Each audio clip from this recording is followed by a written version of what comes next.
El neofuncionalismo. Sus fundadores son Jeffrey Alexander y Paul Colomé en los 80.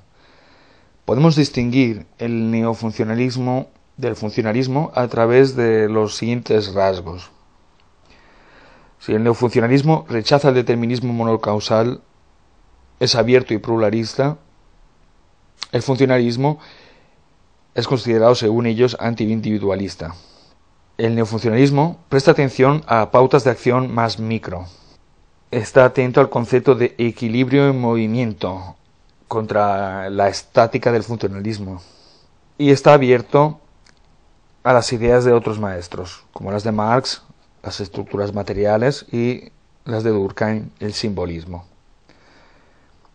Entre la atención a las pautas de acción más micro, se puede considerar la integración o esfuerzos integradores hacia el interaccionismo simbólico, el pragmatismo, la fenomenología, etc. Del funcionalismo ellos criticaban, como ya he dicho, el antiindividualismo, la oposición al cambio, el conservadurismo, el idealismo y el sesgo antiempírico.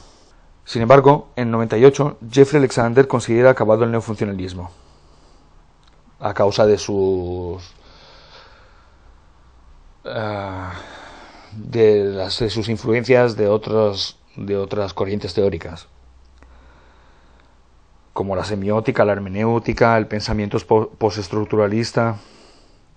Se interesó, empezó a interesarse más por lo que definía, o por lo que él definía bajo el concepto de sociedad civil, el reino de la interacción, las instituciones y la solidaridad que mantienen la vida pública fuera de los mundos de la economía y del Estado. O, por así decirlo, teorías de la cultura. O sea, que se distanció bastante, porque pasó de una teoría basada en el funcionalismo, su derivación neofuncionalista, a dejarse llevar por corrientes bastante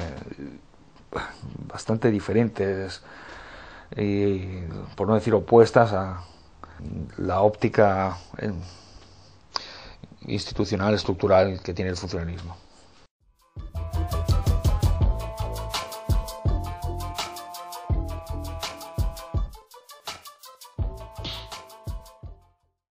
Teoría del conflicto.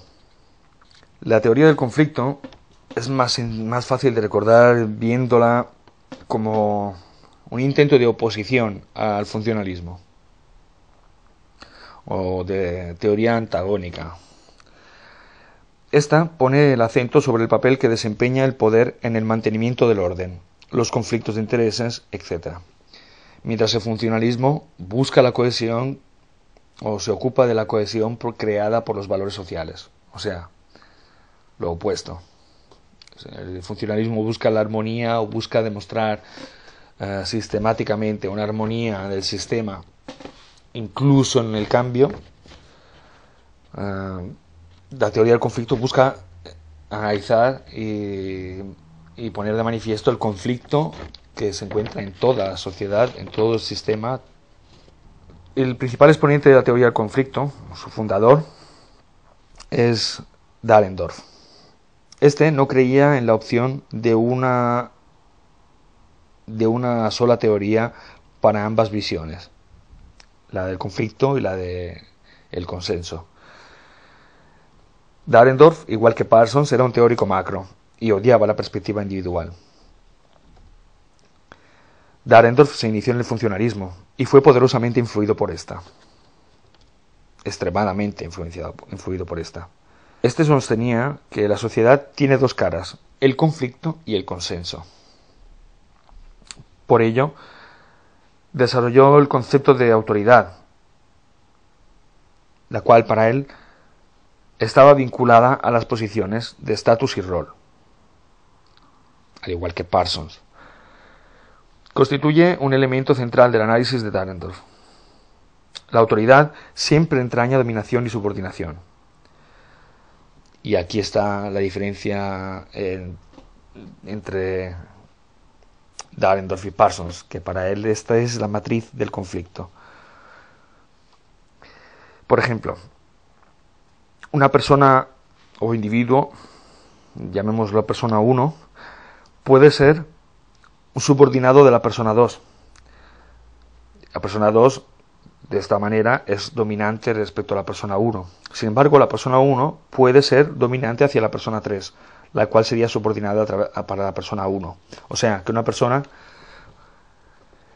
no es dominante o dominador o subordinado y no tiene estos comportamientos por motivos psicológicos, por eso él rechazaba la visión individual, sino por motivos estructurales. Según él, era el rol que ocupa, el rol y el estatus lo que determina el comportamiento en última instancia. Según Dahrendorf, la sociedad se compone por asociaciones imperativamente coordinadas. O sea, que en todos los lugares hay dos y solamente dos posiciones, la de dominador y subordinado, a todos los niveles. Estos están divididos por unos intereses que son defendidos por los dominadores que acceden a ellos y los controlan, y los subordinados que aspiran a controlar un poco más estos intereses a los que aspiran. Esta es la naturaleza del conflicto. Por ejemplo, el mismo concepto se puede ver de dos maneras: ganar más para los dominadores o no dejar de ganar lo que están ganando para los subordinados. Por ejemplo, la típica lucha sindical, en la que los dominadores quieren ganar más y recortar salarios, mientras los subordinados desean obtener mejores prestaciones sociales, lo cual influiría sobre la menor ganancia de los dominadores. Sin embargo, para Dahrendorf, estos conflictos no son solamente, a diferencia de Marx, que veía el problema en los medios de producción y en quién posee los medios de producción. Para él el concepto del conflicto se desarrolla a través de grupos, de la relación entre grupos, conflicto y cambio.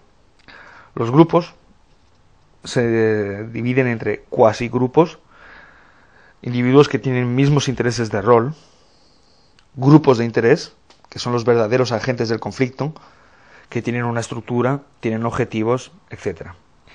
Y los grupos de conflicto que son involucrados en el conflicto directamente, en el conflicto grupal.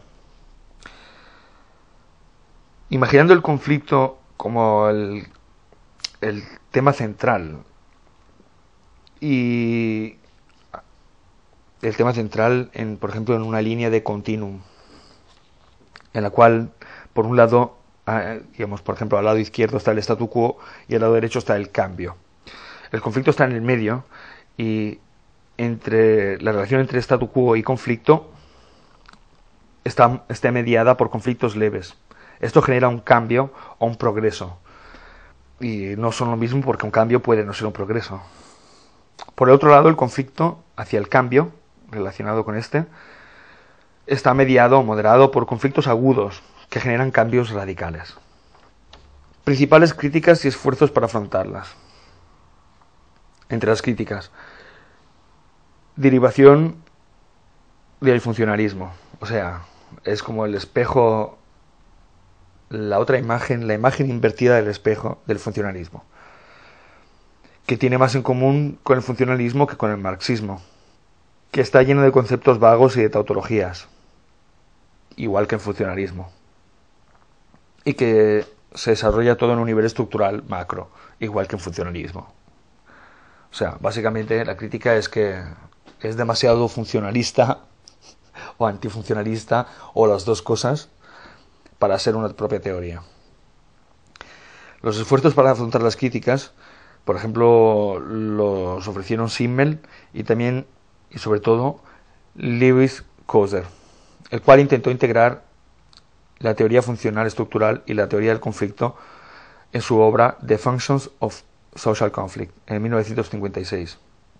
Un ejemplo interesante de cómo veía Coser la situación o la pauta funcional del conflicto puede ser vista en el conflicto israelo-palestino, donde podemos imaginar que el conflicto tiene una función de cohesión para el pueblo de Israel, en el sentido que si el conflicto dejara de existir, o sea, si mañana hicieran paces, posiblemente internamente en la nación israelita nacerían o tomarían pie o se manifestarían con mayor fuerza determinados conflictos internos de carácter político, que sin embargo en estado de guerra pues no pueden ser atendidos. Esto es un concepto bastante conocido, o sea, en política se sabe perfectamente que generar un conflicto, hacer la guerra con otro país en un momento de dificultad, favorece momentáneamente por lo menos una cohesión interna. La historia está llena de ejemplos como ese. Una teoría más integradora. En Conflict Sociology de Collins en el 75, este añade un nivel micro. Collins intentó mostrar que la estratificación y la organización se basan en interacciones cotidianas. Así como Parsons y Dahrendorf, aunque contrapuestos, veían el conflicto de una manera estructural, cada uno a su manera, Collins lo ve como el proceso central en la interacción diaria. Collins está influenciado por las ideas de Weber y Durkheim también, y sobre todo influenciado por la fenomenología y la etnometodología, que daban una perspectiva mayormente micro. Concepto de estratificación social. Collins estaba convencido de que Weber trabajó dentro de la teoría marxiana de la estratificación y la desarrolló. Entre los supuestos de Collins, el cual era un empirista, las personas son intrínsecamente sociables, al igual que propensas al conflicto. Y por ello son la verdadera naturaleza del conflicto. O sea, según él, el conflicto no era una cuestión estructural necesariamente, o no principalmente, sino que era una cuestión individual. Los individuos son propensos sí a la socialización, pero de la misma manera son también propensos al conflicto, lo cual obliga a que el conflicto sea una perspectiva permanente dentro de la socialización diaria en las sociedades humanas. Las personas buscan maximizar su estatus objetivo. Otra forma de ver el estatus y rol, pero desde un punto de vista micro. No es el estatus y rol, según Collins, que constriñe al individuo, sino que es el individuo que ejerce una influencia sobre sí mismo y los demás para modificar su estatus y rol. Y los conflictos de interés. Analogía con Dahrendorf, pero en micro otra vez. Hay tres principios básicos en la idea de Collins. Las personas viven en mundos subjetivos autoconstruidos. Las personas pueden influir sobre la experiencia subjetiva de otras. Y otras personas, intentan controlar generando conflictos interpersonales.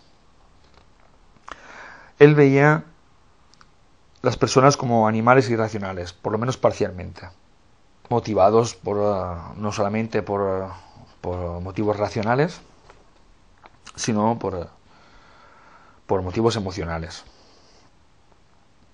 Collins ve conflicto en todo, no solamente en la sociedad, en los sistemas de producción y de posesión de los medios de producción, etcétera, como lo veían los estructuralistas, los materialistas, etcétera, que ya hemos tratado, sino también, por ejemplo, en cuestiones de sexo, en cuestiones de familia, en todo tipo de interacciones interpersonales. Aún así, Collins veía la teoría del conflicto como el paradigma bajo el cual se podían analizar ambas perspectivas, tanto la micro como la macro. Para la macro le iba bien la teoría del conflicto de Dahrendorf, y para las micro, que completarían la teoría del conflicto de Dahrendorf, la cual carecía de esa perspectiva micro, pues otras muchas teorías que veremos a continuación.